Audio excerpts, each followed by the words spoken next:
Joining me live now for the final time at this side of the campaign, Assistant Minister to the Prime Minister, Patrick Gorman, and former Liberal member for Mackellar, Jason Falinski. Gentlemen, thank you both for your time. Look, let me just start with this. Talking about certainty here, Pat. Give us this certainty. Just be honest with us, whether it's the Coalition or Labor. If you're a chance of forming minority, I'm not talking about deals, I'm not talking about quid pro quos, but you would seek then, surely, supply and confidence. You're not going to send us back to the polls, are you? Well, I'm backing every single one of my Labor colleagues and our candidates across this country. I was out with Trish Cook this morning in Bullwinkle, and if people want a stable, certain government, put a 1 next to Labor on the green ballot paper, number every box. That's going to give Australia the government that served us well through the uncertain times we've been navigating the last 3 years. There's a wild world out there, Tom. I want to make sure we've got a government that can govern well. That means a majority Labor government. That's what I'm campaigning for. It's the only thing I'm focused on. Sure, but what's this farce? I mean, we know, let's say you get 74 seats. What, you're going to go, no, we needed a majority and just go back to the polls. That's going to happen, is it? What we're saying to all Australians as they go into vote, and here in my electorate of Perth, some 26% of people have already cast their vote. But what I'm saying to those 74% of people remaining is make sure you vote for a majority Labor government. We know that that's the best path to get what we want to get done in housing. I was out at a Housing Australia Future Fund site this morning with Premier Roger Cook. That only happened because Labor had a majority in the House of Representatives and is building houses for people in my community and across Australia. All right, well, you can get things done. We used to get told, we got all this legislation passed in the last minority under Labor. To help me cut through this, Jason, you're willing to be a bit more upfront around what happens in these minority situations? Yeah, I mean, Patrick's turned into an election bot. I mean, he's online, he's not deviating. There's no way anyone's going to be able to claim Patrick didn't do his job. Tom, the fact of the matter is, of course, Labor's going to do a deal with the Teals. Of course they'll do a deal with the Greens to stay in government. And we know that because they've done preference deals with them. So Patrick comes on this show semi-regularly and bemoans the Greens. He never criticises the Teals, to be fair, because they don't run against the Labor Jason. Party. I've agreed with you on a number of occasions. And then does preference deals with them. And it's so amusing that Patrick points to, I was at a Housing Future Australia Fund event today where we're going to get on with building houses.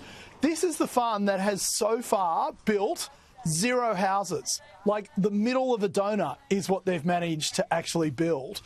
So if that's the best example of Labor getting on with it, well, you know. All right, but hang on, Jason. But you were going to cut through for me, and then you went on your own, stuck to your lines. In the same situation, the Coalition gets to mid-70s, they will get supply and confidence from somewhere to form government. All right, there you go. Pat, you willing to say the same? Yeah.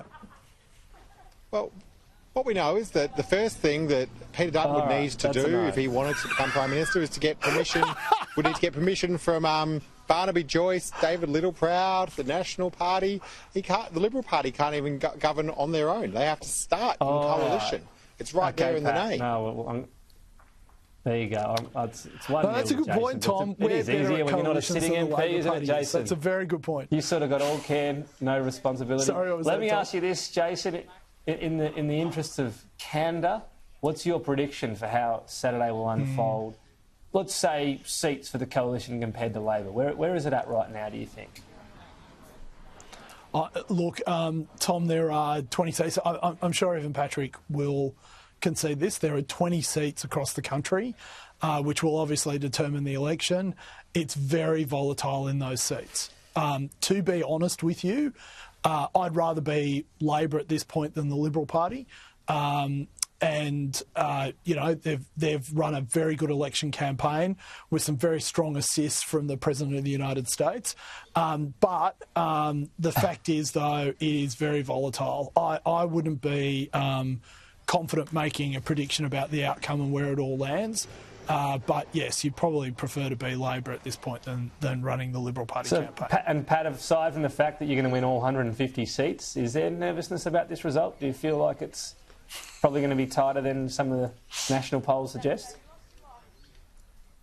No, it's an important principle that Labor stands in every one of those 150 seats because we want to give people the opportunity to vote for an Albanese Labor government. We've been saying all along that it's going to be tight. That's no surprise, and that's going to be the reality when you and others are analysing the results on election night. What I know is that the Australian people take this decision seriously, and they recognise that we're in very serious times and we need to have a stable government with runs on the board. That's the Albanese Labor government, which also has a plan for the future. And one of the things I think Mr Dutton and his entire team, and I don't just blame Mr Dutton for this, I blame his entire shadow cabinet, they failed to put forward a comprehensive plan for the future. They've got no plan on schools. They've got no comprehensive plan that they've come up with their own when it comes to healthcare. They try and copy things from others, sometimes copying from overseas, sometimes copying from the Labor Party, never an idea of their own. It's only Labor that's got a comprehensive plan for the things that people care about.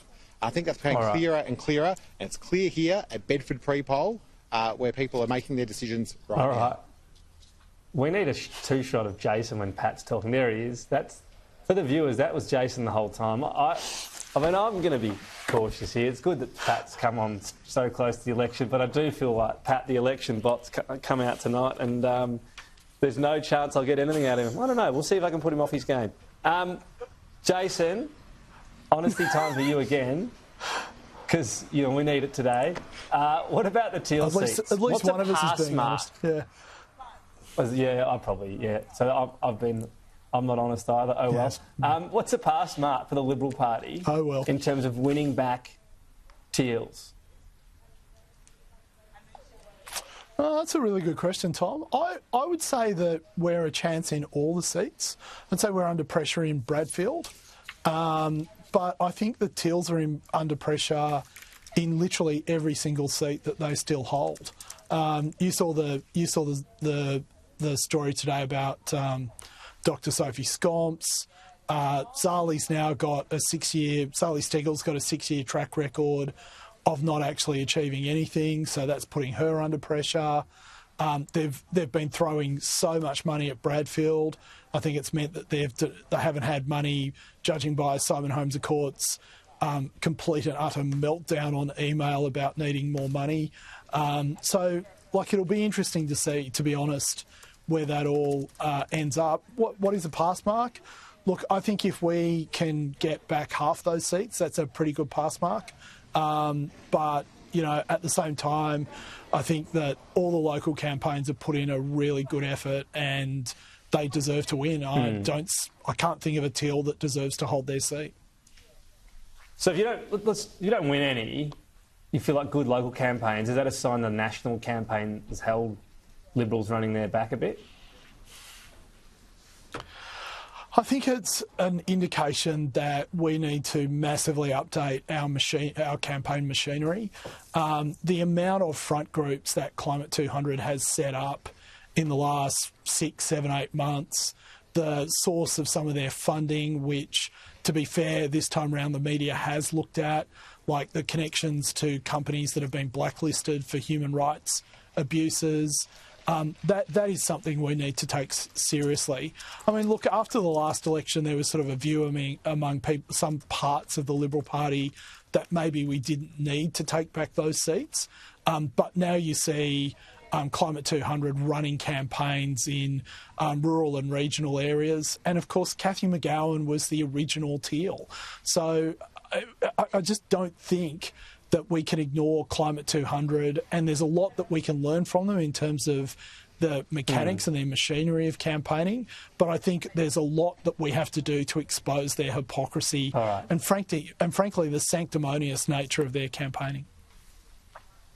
We'll see. Pat, just in 15 seconds, if it all goes wrong for you on Saturday, what will you look back and think, should have done that better?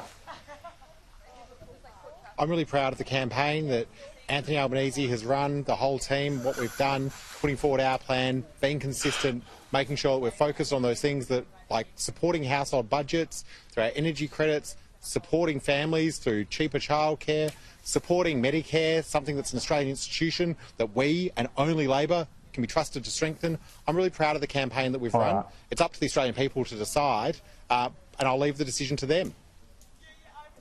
I've listened to you, Pat, today. Given that 150 seats is my new prediction for Labor, so there you go. Pat, Good luck. Look, we're giving you a ribbing today. No, you're close to the end. You're not, you can't make any errors. I don't think anyone can point to any today. So thank you. We'll talk on the other side. Jason, thank you as well. It's been good of you to both give up your time during this campaign on Politics Now. Pat and Jason, they'll be back. Well, Peter